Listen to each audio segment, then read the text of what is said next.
ಜಗತ್ತಿನ ಅತ್ಯಂತ ಶ್ರೀಮಂತ ರಸ್ತೆ ಯಾವುದಾದ್ರೂ ಇದ್ರೆ ಅದು ಮುಂದಿನ ವರ್ಷದಲ್ಲಿ ಬೆಂಗಳೂರಲ್ಲಿ ಆಗುವಂತಹ ಟನಲ್ ರಸ್ತೆ.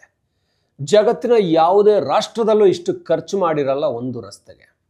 ಅದರ ಖರ್ಚು ಎಷ್ಟು ಅಂತ ಕೇಳಿದ್ರೆ ನೀವು ನಮ್ಮ ದೇಶದಲ್ಲೂ ಇಂಥ ರಸ್ತೆ ಮಾಡ್ತಾ ಇದ್ದಾರಾ, ನಮ್ಮ ಬೆಂಗಳೂರಲ್ಲೂ ಇಂಥ ರಸ್ತೆನಾ, ಅಯ್ಯಯ್ಯೋ ಬರೀ ಗುಂಡಿ ಬಿದ್ದು ಕಿತ್ತೋಗಿರೋ ಕಸ ತುಂಬಿಕೊಂಡಿರೋ ರಸ್ತೆ ನೋಡಿ ನೋಡಿ ಸಾಕಾಗಿರೋ ನಮಗೆ ಈ ಥರ ಒಂದು ರಸ್ತೆ ಒಂದು ಸಾರಿ ನೋಡಬೇಕಪ್ಪ ಅಂತ ನೀವು ಆ ರಸ್ತೆ ನೋಡೋದಕ್ಕೋಸ್ಕರ ಆದರೂ ಕೂಡ ಕಾಯ್ತಾ ಇರ್ತೀರ. ಅಂಥ ರಸ್ತೆಯನ್ನು ಬೆಂಗಳೂರಲ್ಲಿ ಮಾಡೋದಕ್ಕೆ ಸಿದ್ದರಾಮಯ್ಯನವರ ಸರ್ಕಾರ, ಬೆಂಗಳೂರಿನ ಉಸ್ತುವಾರಿ ಡಿ.ಕೆ. ಶಿವಕುಮಾರ್ ಅವರು ರೆಡಿಯಾಗಿದ್ದಾರೆ.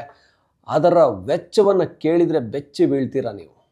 1 ಕಿಲೋಮೀಟರ್ಗೆ ಅವರು ವೆಚ್ಚ ಮಾಡ್ತಾ ಇರೋದು, ನಾವು ಚಂದ್ರನ ದಕ್ಷಿಣ ಧ್ರುವದಲ್ಲಿ ಇಳಿಸಿದ್ವಲ್ಲ ಪ್ರಜ್ಞಾನ್ ರೋವರ್ ಹಾಗೂ ವಿಕ್ರಮ್ ಲ್ಯಾಂಡರು, ಅದಕ್ಕಿಂತ ಹೆಚ್ಚು ವೆಚ್ಚ ಮಾಡ್ತಾ ಇದ್ದಾರೆ. ಇಲ್ಲಿಂದ ಚಂದ್ರನನ್ನು 3,84,000 ಕಿಲೋಮೀಟರ್ ಹೋಯ್ತಲ್ಲ, ಸೊ ಅದಕ್ಕಿಂತ ಏನು ಅಲ್ಲಿ ಹೋಗಿದ್ದಕ್ಕಿಂತ ಹೆಚ್ಚು ವೆಚ್ಚವನ್ನು ಕೇವಲ 1 ಕಿಲೋಮೀಟ್ರಿಗೆ ಮಾಡ್ತಾ ಇದ್ದಾರೆ. ಅಂದರೆ ನೀವು ವಿಚಾರ ಮಾಡಿ ಎಷ್ಟು ಶ್ರೀಮಂತ ರಸ್ತೆಯನ್ನು ಮಾಡ್ತಾ ಇದ್ದಾರೆ. ಚಿನ್ನ ಬೆಳ್ಳಿಯಲ್ಲಂತೂ ರಸ್ತೆ ಮಾಡ್ತಾ ಇಲ್ಲ. ಇವರು ಹಾಕ್ತಿರೋ ದುಡ್ಡು ನೋಡಿದರೆ ಏನಾದರೂ ಅಟ್ಲೀಸ್ಟ್ ತಾಮ್ರನೋ ಹಿತ್ತಾಳೆಯಲ್ಲೋ ರಸ್ತೆನ ಮಾಡಿಬಿಡ್ಬೋದಾ ಆ ಮೆಟಲ್ ಹಾಕ್ಬಿಟ್ಟು ಅನ್ಸೋ ಥರ ಇದೆ. ಬಟ್ ಆ ರಸ್ತೆಯ ಖರ್ಚನ್ನು ಕೇಳಿ 1 ಕಿಲೋಮೀಟರ್ಗೆ 1,285 ಕೋಟಿ ಖರ್ಚಾಗುತ್ತಂತೆ.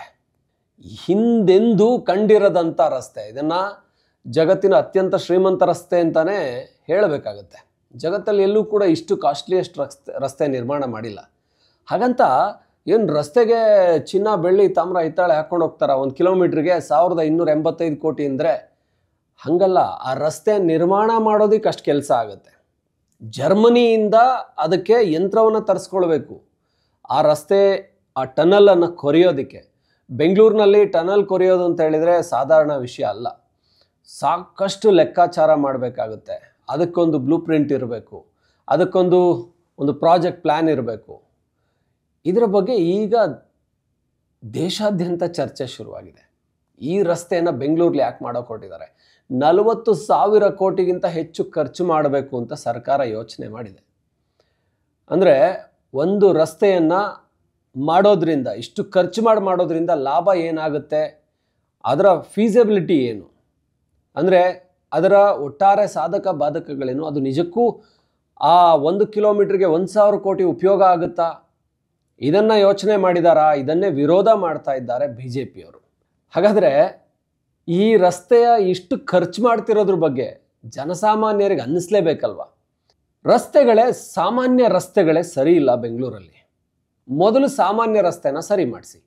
ಬೆಂಗಳೂರಿನಾದ್ಯಂತ ಮಳೆ ಬಂದರೆ ರಸ್ತೆಗಳಲ್ಲಿ ಓಡಾಡೋದಕ್ಕೆ ಸಾಧ್ಯ ಇಲ್ಲ. ವಾಹನ ಸೈಡಿಗೆ ನಿಲ್ಲಿಸಿ ಸವಾರರು ಸುಮ್ಮನೆ ಇರ್ತಾರೆ. ಮಳೆ ಬಂದರೆ ಬೆಂಗಳೂರು ರಸ್ತೆ ಖಾಲಿ. ಬೆಂಗಳೂರಲ್ಲಿ ಬೈಕಲ್ಲಿ ಓಡಾಡೋದಂತೂ ಒಂಥರ ಸರ್ಕಸ್, ಒಂದು ಅಡ್ವೆಂಚರ್ ಮಾಡ್ದಂಗೆ ಇರುತ್ತೆ. ಈ ಕೆಲವು ಭಾಗಗಳಲ್ಲಿ, ಮಲೆನಾಡು ಭಾಗದಲ್ಲೆಲ್ಲ ಆಫ್ ರೋಡು ಒಂದಷ್ಟು ಆಫ್ ರೋಡು ಶೋಗಳೆಲ್ಲ ಮಾಡ್ತಾರೆ. ಶೋಗಳು ಅಂದರೆ ಆಫ್ ರೋಡ್ ರ್ಯಾಲಿ ಥರ ಮಾಡ್ತಾರೆ, ಜೀಪ್ಗಳಲ್ಲಿ ಬೈಕ್ಗಳಲ್ಲಿ ಎಲ್ಲ. ಅಂಥ ಒಂದು ಅಡ್ವೆಂಚರ್ ಮಾಡ್ದಂಗಿರುತ್ತೆ ಬೆಂಗಳೂರು ರಸ್ತೆಗಳಲ್ಲಿ ಓಡಾಡೋದು. ಹೀಗಿರೋ ಬೆಂಗಳೂರು ರಸ್ತೆನ ಸರಿ ಮಾಡಿಸಿ ದಯವಿಟ್ಟು ಅಂದರೆ, ಇವರು 1 ಕಿಲೋಮೀಟ್ರಿಗೆ 1,285 ಕೋಟಿ ಖರ್ಚು ಮಾಡಿ ಬೆಂಗಳೂರಲ್ಲಿ ಟನಲ್ ರೋಡ್ ಮಾಡ್ತಾ ಇದ್ದಾರೆ. ಇನ್ನು ಈ ಟನಲ್ ರೋಡು ಯಾಕೆ ಬೇಡ ಅಂತ ಕೆಲವು ಕಾರಣಗಳನ್ನು ಹೇಳೋದಾದರೆ, ಇದು ಮೆಟ್ರೋದ ರೆಡ್ ಲೈನ್ ಏನಿದೆ ಪ್ಲ್ಯಾನ್ ಮಾಡಿದ್ದಾರೆ, ಅದೇ ದಾರಿಯಲ್ಲೇ ಬರುತ್ತೆ. ಮತ್ತ್ಯಾಕೆ ಇನ್ನೊಂದು ಟನಲ್ಲು? ಮೆಟ್ರೋವನ್ನೇ ಆದಷ್ಟು ಬೇಗ ಮಾಡಿಸಿ. ಇವರು 1 ಕಿಲೋಮೀಟ್ರ್ ಮಾಡ್ತಾ ಇದ್ದಾರಲ್ಲ BJPಯವರು, ಪಕ್ಕ ಅಂದಾಜು ಮಾಡಿರೋ ಪ್ರಕಾರ, ಇದಕ್ಕೆಲ್ಲ ಡೇಟಾ ಸಿಗುತ್ತೆ ನಿಮ್ಗೆ ಎಷ್ಟೆಷ್ಟು ಅಂತ. ಇವರು 1 ಕಿಲೋಮೀಟ್ರ್ ರಸ್ತೆ ಮಾಡೋದ್ರಲ್ಲಿ 5 ಕಿಲೋಮೀಟ್ರ್ ಮೆಟ್ರೋ ಲೈನ್ ಮಾಡಬಹುದು. ಅಂದರೆ ಯಾವುದು ಅಭಿವೃದ್ಧಿ ಹೊಂದಿದ ಟ್ರಾನ್ಸ್ಪೋರ್ಟ್ ಅಂದರೆ ಯಾವುದು? ಇವತ್ತು ಇವತ್ತು ಬೆಂಗಳೂರಿನಂತಹ ಮೆಟ್ರೋಪಾಲಿಟನ್ ಸಿಟಿಗೆ ಮೆಟ್ರೋ ಬೇಕೇ ಹೊರತು ಈ ಅಂಡರ್ ಪಾಸು ಅಥವಾ ಟನಲ್ ರೋಡ್ಸ್ ಅಲ್ಲ. ಟನಲ್ ರೋಡ್ಸ್ ಆಗಲಿ, ಯಾವುದೇ ಅಭಿವೃದ್ಧಿ ಹೊಂದಿದ ರಾಷ್ಟ್ರಗಳಲ್ಲಿ ಈ ಟನಲ್ ರೋಡ್ಸನ್ನು ಫ್ಯೂಚರ್ ಟ್ರಾನ್ಸ್ಪೋರ್ಟ್ ಅಂತ ನೋಡ್ತಾ ಇಲ್ಲ. ಈ ನಮ್ಮ ಕರ್ನಾಟಕದಲ್ಲಿರುವಂಥ ಡಿ.ಕೆ. ಶಿವಕುಮಾರ್ ಅವರು ಮಾತ್ರ ಜಗತ್ತೆಲ್ಲ ಸುತ್ತಾಡಿ ಬಂದರೂ ಕೂಡ ಇದನ್ನು ಯಾಕೆ ಮಾಡ್ತಾ ಇದ್ದಾರೆ? ಇಷ್ಟಕ್ಕೂ ನಾನು ನಿಮಗೆ ಚಂದ್ರಯಾನ ಭಾರತ ಜಗತ್ತಿನ ಮೊಟ್ಟ ಮೊದಲ ರಾಷ್ಟ್ರ ಆಯ್ತಲ್ಲ, ದಕ್ಷಿಣ ಧ್ರುವದಲ್ಲಿ ಲ್ಯಾಂಡ್ ಮಾಡಿ ವಿಕ್ರಮ್ ಲ್ಯಾಂಡರ್ ಪ್ರಜ್ಞಾನ್ ರೋವರ್ ಹೋಗಿ ಆ ಭಾರತ ಅಲ್ಲ ಜಗತ್ತೇ ಅಚ್ಚರಿಯಿಂದ ಭಾರತದ ಕಡೆ ನೋಡ್ತು. ಇದಕ್ಕೆ ಖರ್ಚು ಮಾಡಿದ್ದು 615 ಕೋಟಿ. ಅಂದರೆ ಜಗತ್ತೇ ಭಾರತವನ್ನು ಅಚ್ಚರಿಯಿಂದ ನೋಡೋ ಹಾಗೆ ಮಾಡಿದ್ದು ಚಂದ್ರನ ದಕ್ಷಿಣ ಧ್ರುವದಲ್ಲಿ ಲ್ಯಾಂಡ್ ಆದಂತಹ ಭಾರತ ಅದಕ್ಕೆ ಖರ್ಚು ಮಾಡಿದ್ದು 15 ಕೋಟಿ.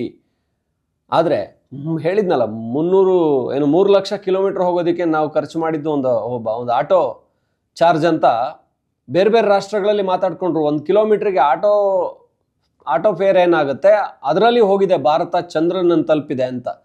ಆದರೆ ನಮ್ಮ ಬೆಂಗಳೂರಲ್ಲಿ 1,000 ಕೋಟಿಗಿಂತ ಹೆಚ್ಚು ಖರ್ಚು ಮಾಡಿ 1 ಕಿಲೋಮೀಟರ್ ರಸ್ತೆಯನ್ನು ಮಾಡ್ತಾ ಇದ್ದಾರೆ. ಇದು ಹೋಗಲಿ ಬೆಂಗಳೂರಿನಾದ್ಯಂತ ಜನರಿಗೆ ಉಪಯೋಗಕ್ಕೆ ಬರುತ್ತಾ? ಇಲ್ಲ, ಒಂದು ಭಾಗಕ್ಕೆ ಮಾತ್ರ. ಇದು ನಿಜಕ್ಕೂ ಅನವಶ್ಯಕ. ಇದು ನಿಜಕ್ಕೂ ಜನರ ದುಡ್ಡನ್ನು ಹಾಳು ಮಾಡೋದಕ್ಕಿರುವಂಥದ್ದು. ಇದರಿಂದ ಹಣ ಹೊಡೆಯೋದಕ್ಕೇನೆ ಮಾಡ್ತಾ ಇದ್ದಾರೆ. ಇದಕ್ಕೆ ಟೆಂಡರ್ ಕರೆದು ಟೆಂಡರಲ್ಲಿ ತಮಗೆ ಬೇಕಾದವ್ರಿಗೆ ಕೊಟ್ಟು ಕಿಕ್ ಬ್ಯಾಕ್ ಮಾಡ್ಕೊಳ್ಳೋದಕ್ಕೆ, ಇಲ್ಲಾಂದ್ರೆ ಈಗಿರೋ ಸಂಸ್ಥೆಗಳ ಜೊತೆಗೇನೆ ಏನು ತಾವು ಪಡ್ಕೋಬೇಕು ಅದನ್ನು ಪಡ್ಕೋತಾರೆ, ಅವರಿಗೆ ಟೆಂಡರ್ ಕೊಡ್ತಾರೆ. ಸಾಕಷ್ಟು ರೀತಿಯಲ್ಲಿ ಇಲ್ಲಿ ಲಾಭವನ್ನು ಮಾಡ್ಕೋಬಹುದು.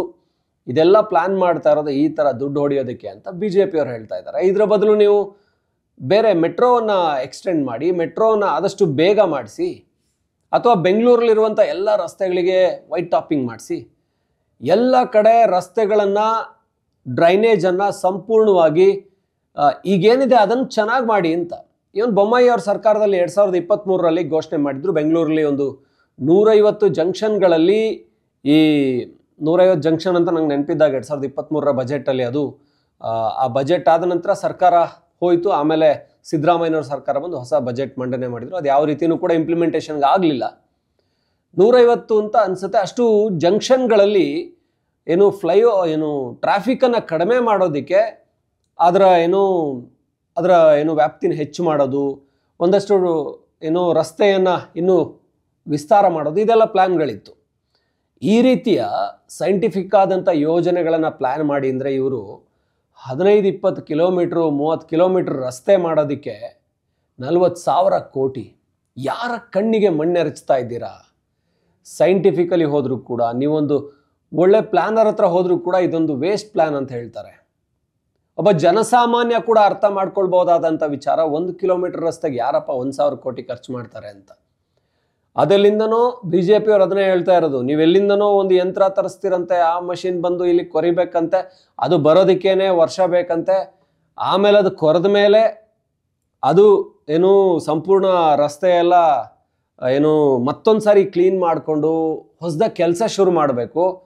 ಇದಾಗೋಷ್ಟೊತ್ತಿಗೆ ಇನ್ನು 2.5 ವರ್ಷದೊಳಗಡೆ ಸರ್ಕಾರ ಹೊರಟೋಗಿರುತ್ತೆ, ಇನ್ನೊಂದು ಸರ್ಕಾರ ಬಂದಿರುತ್ತೆ, ಇನ್ನೊಂದು ಪಕ್ಷ. ಅವ್ರು ಈ ಕೆಲಸ ಮಾಡ್ತಾರೋ ಬಿಡ್ತಾರೋ, ಇಷ್ಟು ಹಣ ಹಾಕೋದಕ್ಕೆ ಇಷ್ಟಪಡ್ತಾರೋ ಬಿಡ್ತಾರೋ, ಇವರು 20,000 ಕೋಟಿನೋ 15,000 ಕೋಟಿನೋ ಹಾಕಿದರೆ ಉಳಿದವ್ರು ಬಂದವರು 35,000 ಕೋಟಿ ಹಾಕಬೇಕು, ಅವ್ರು ಹಾಕೋದಕ್ಕೆ ಒಪ್ಪೋದಿಲ್ಲ.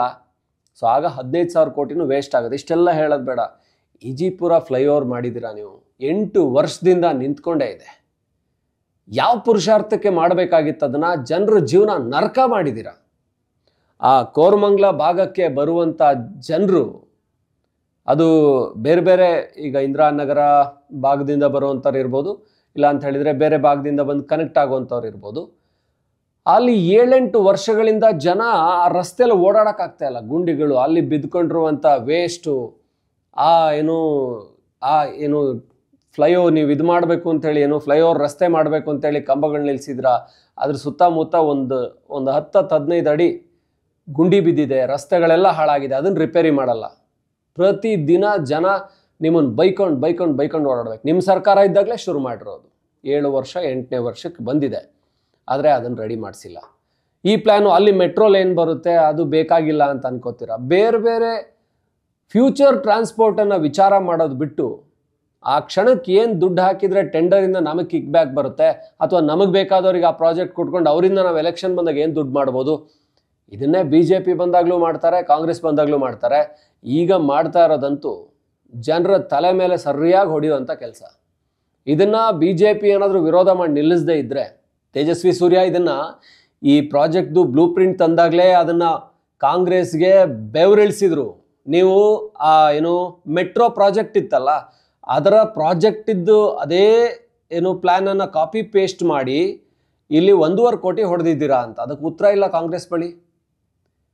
ಅಂದರೆ ನಾವು ಕೂಡ ಇದನ್ನು ಸುದ್ದಿ ಮಾಡಿ ಹೇಳಿದ್ವಿ, ಯಾವುದಕ್ಕೂ ಎಮ್ಮೆ ಚರ್ಮದ ಸರ್ಕಾರಗಳು ಇವತ್ತು ಮೈಗೆ ಎಣ್ಣೆ ತಿಕ್ಕೊಂಡು ಓಡಾಡುವಂಥವ್ರು, ಹಿಡ್ಕೊಂಡ್ರೆ ಜಾರ್ಕೊಳ್ಳುವಂಥವ್ರು, ಮಾತಿಗೆ ತಪ್ಸ್ಕೊಂಡು ಹೋಗುವಂಥವ್ರು. ನೀವು 1.5 ಕೋಟಿ ಏನು ಟೋಟಲ್ DPR ಏನಿದೆ, ಡೀಟೇಲ್ ಪ್ರಾಜೆಕ್ಟ್ ಪ್ಲ್ಯಾನು, ಅದಕ್ಕೆ ಏನೂ ಮಾಡಿಲ್ಲ, ಕಾಪಿ ಪೇಸ್ಟ್ ಮಾಡಿದ್ದೀರಾ.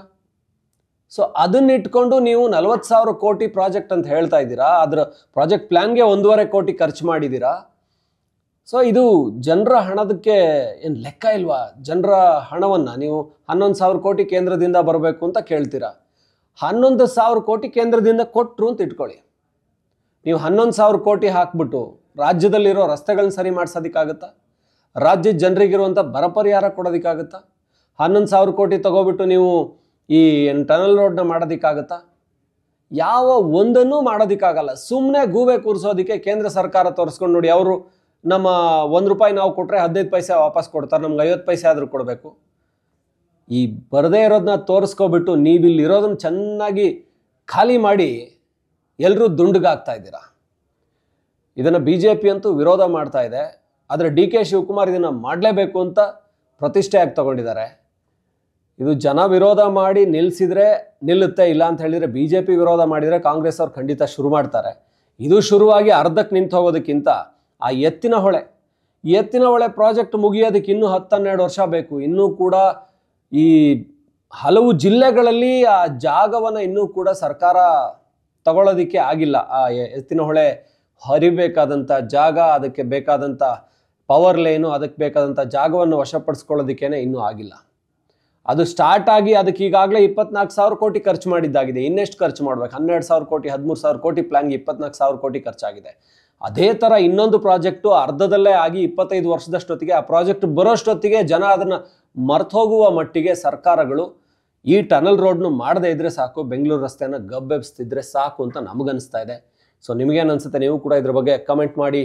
ಮತ್ತಷ್ಟು ಈ ರೀತಿಯ ಸುದ್ದಿಗಳನ್ನು, ವಿಷಯ ವಿಶ್ಲೇಷಣೆಗಳನ್ನು ನಿಮ್ಮ ಮುಂದೆ ತರ್ತಾ ಇರ್ತೀವಿ. ನೋಡ್ತಾ ಇರಿ ಒನ್ ಇಂಡಿಯಾ ಕನ್ನಡ.